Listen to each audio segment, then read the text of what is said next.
40 acre জমির ওপর অবস্থিত রামকৃষ্ণ পরমহংসদেব, সারদা দেবী এবং স্বামী বিবেকানন্দের দেহাবশেষের ওপর অবস্থিত মন্দির ও রামকৃষ্ণ মিশনের সদর কার্যালয়, এছাড়াও স্বামী ব্রহ্মানন্দ মন্দির ও রামকৃষ্ণ মঠ ও মিশনের ইতিহাসকে তুলে ধরার লক্ষ্যে একটি সংগ্রহশালা হল বেলুর মঠ। আজ আমি যাব লঞ্চে দক্ষিণেশ্বর থেকে বেলুর মঠ এবং সেখানেই খাবো ভোগ প্রসাদ। লঞ্চে কিভাবে দক্ষিণেশ্বর থেকে বেলুর মঠ যাবেন এবং বেলুর মঠে কিভাবে ভোগ প্রসাদ খাবেন, সমস্ত যাবতীয় তথ্য জানতে ভিডিওটি দেখতে থাকুন। দক্ষিণেশ্বরে সকাল সকাল পুজো দিয়ে আমরা বেরিয়ে পড়লাম বেলুর মঠের উদ্দেশ্যে। লঞ্চে দক্ষিণেশ্বর থেকে বেলুর মঠ যাব। দক্ষিণেশ্বরের মেইন গেট থেকে বেরিয়েই ডান দিকে লঞ্চ ঘাট, সামনে দেখতে পাচ্ছেন স্কাই ওয়াকের গেটটা খুলে গেছে।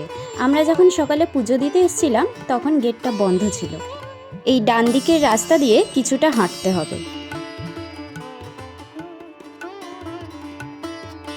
এখানে পরপর লাইন দিয়ে অনেক অটো আর টোটো দাঁড়িয়ে আছে, এরাও বেলুর মঠ যাবে।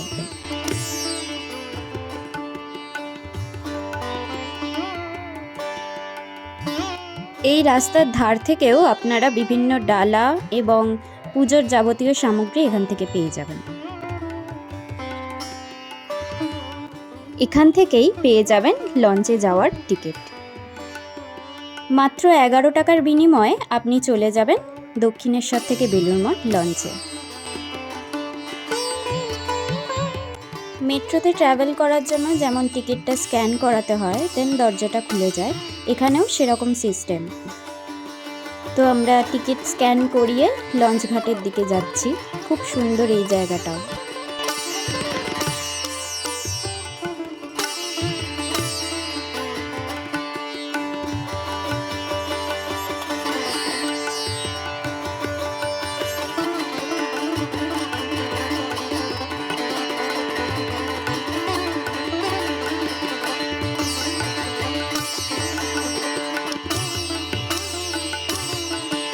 একটা লঞ্চ এসে গেছে, তো আমরা যাচ্ছি, এবার উঠব।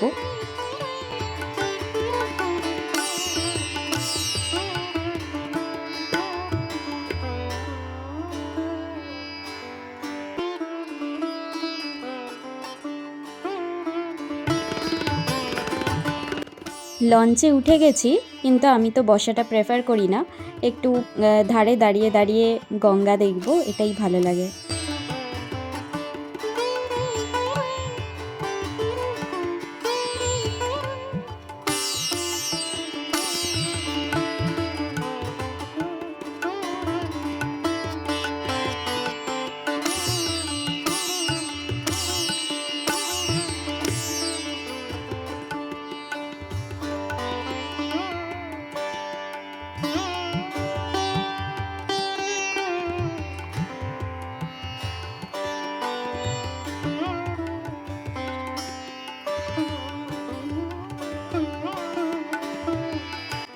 একটা ইম্পর্ট্যান্ট কথা, টিকিটটা অবশ্যই সঙ্গে করে রাখবেন, কারণ লঞ্চ থেকে নেমেও আপনাকে টিকিটটা স্ক্যান করেই বেরোতে হবে। বেলুর মঠের প্রায় কাছাকাছি চলে এসেছি, দূর থেকে দেখা যাচ্ছে বেলুর মঠ।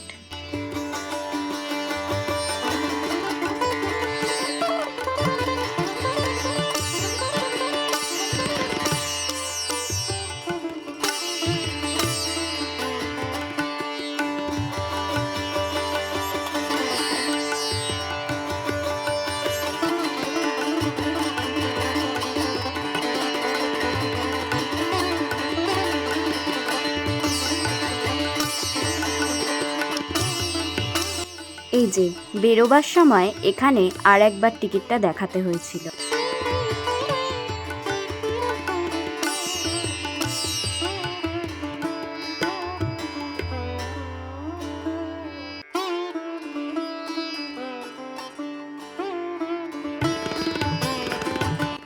টিকিট কাউন্টার থেকে বেরিয়ে সোজা হাঁটলেই বেলুর মঠ।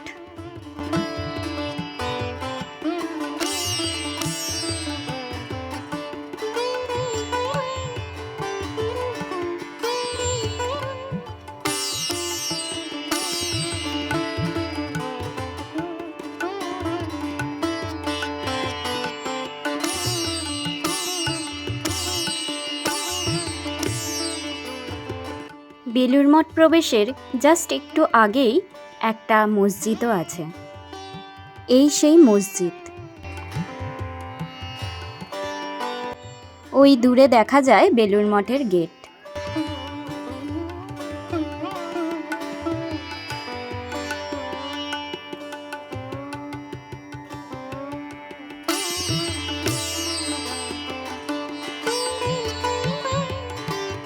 বেলুর মঠ পৌঁছে গেছি। এবার আমরা যাব ভোগের জন্য কুপন কাটতে। বেলুর মঠ সকাল 6:30 থেকে সকাল 11:30 অবধি খোলা থাকে এবং বিকেলে 4টে থেকে রাত 9টা অবধি খোলা থাকে।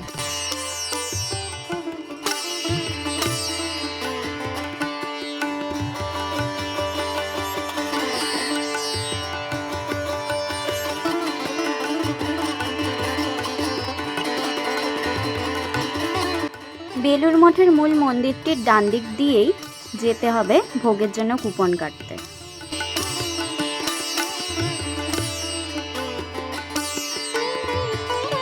চারিদিকটা এত সুন্দর এবং এত শান্তি বলে বোঝানো যাবে না। কলকাতা বা হাওড়ায় আসলে অবশ্যই একবার বেলুর মঠ ঘুরে যাবেন।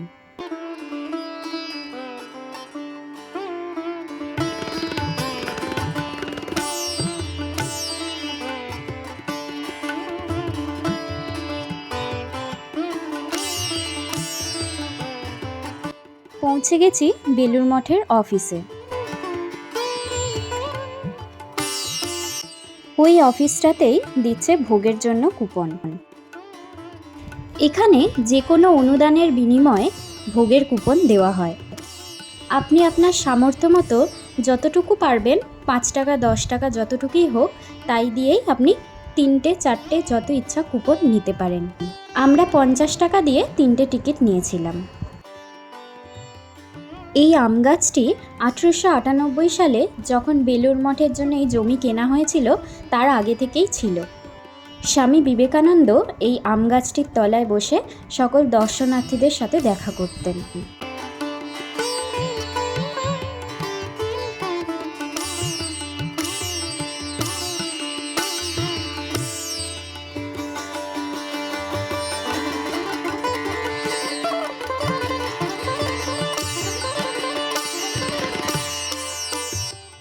এরপর আমরা যাচ্ছি মূল মন্দিরে, যেটি হলো শ্রী শ্রী রামকৃষ্ণ পরমহংসদেবের মন্দির।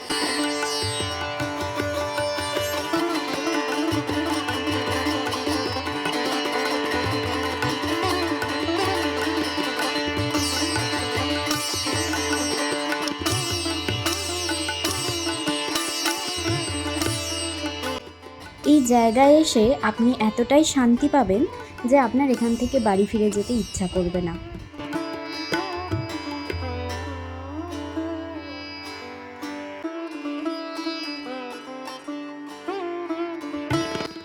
এরপর আমরা যাচ্ছি স্বামী বিবেকানন্দের বাড়িতে।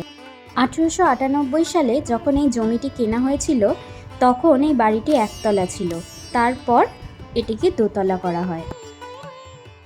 এই দক্ষিণ পূর্ব দিকের ঘরটিতে থাকতেন স্বামী বিবেকানন্দ।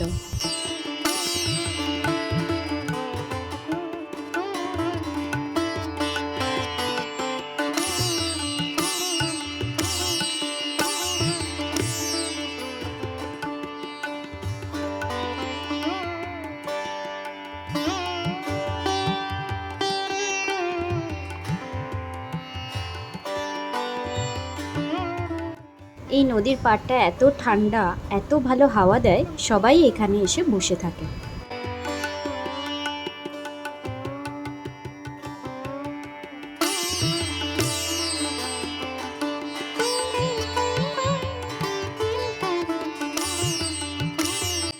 এটি হলো স্বামী ব্রহ্মানন্দ মন্দির।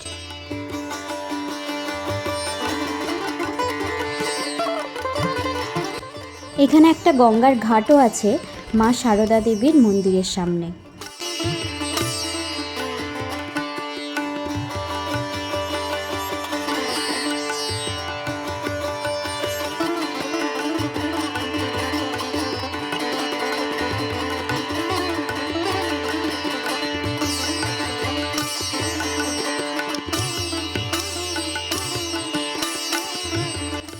তারপরেই রয়েছে স্বামী বিবেকানন্দ মন্দির।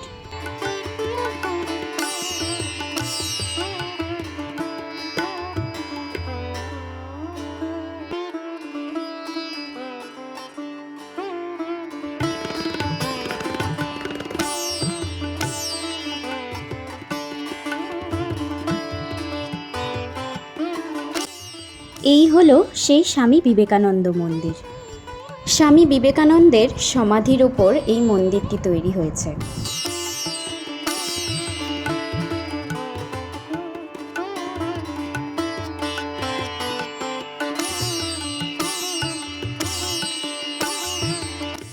এই বেলগাছটি পূর্বের বেলগাছের স্থানে লাগানো হয়েছে। স্বামীজি এই বেলগাছের তলায় প্রায়ই বসতেন। পরবর্তীকালে ওনার ইচ্ছানুযায়ী ওনার পার্থিব শরীর এই বেলগাছের নিকটেই দহন করা হয়।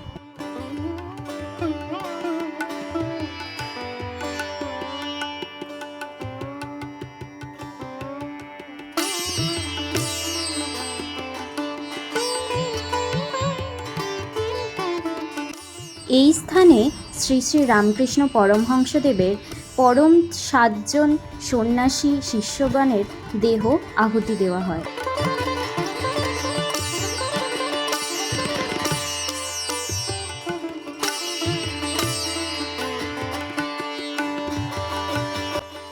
সব ঘুরে বেরিয়ে আমরা কিছুক্ষণ গঙ্গার ধারে বসেছিলাম।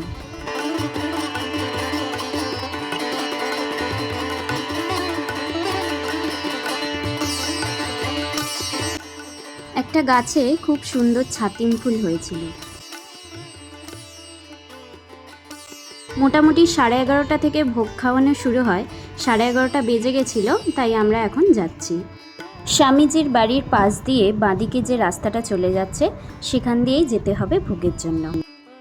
জলের কোনো সমস্যা নেই এখানে, পরপর অনেকগুলো কলের ব্যবস্থা করা আছে।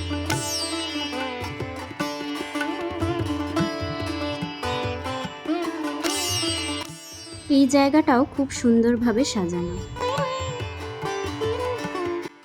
এই হলের ভেতরেই প্রত্যেক দিন ভোগ খাওয়ানো হয়। আমরা চলে এসেছি হলের ভেতর। প্রায় 1000 লোক একসাথে এখানে ভোগ খেতে পারবে।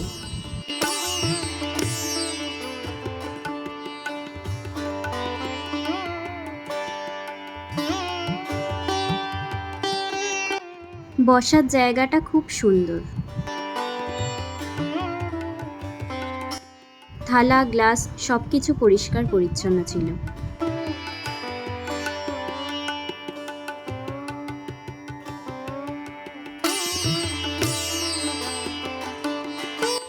খিচুড়ি আর একটা তরকারি দিয়ে গেছে, পরে চাটনি আর পায়েস দিয়েছিল। হাত ধোয়ারও কোনো অসুবিধা নেই, পরপর অনেক জলের কল লাগানো আছে। খাওয়ার পর পেছনের গেট দিয়ে বেরিয়ে যেতে হবে। আমাদের তো দুপুরের আগে বাড়ি ফেরার প্ল্যান ছিল, তাই দেরি না করে বাড়ির উদ্দেশ্যে রওনা দিলাম। এই ভিডিওটা এখানেই শেষ করলাম। ভালো থাকবেন, টাটা।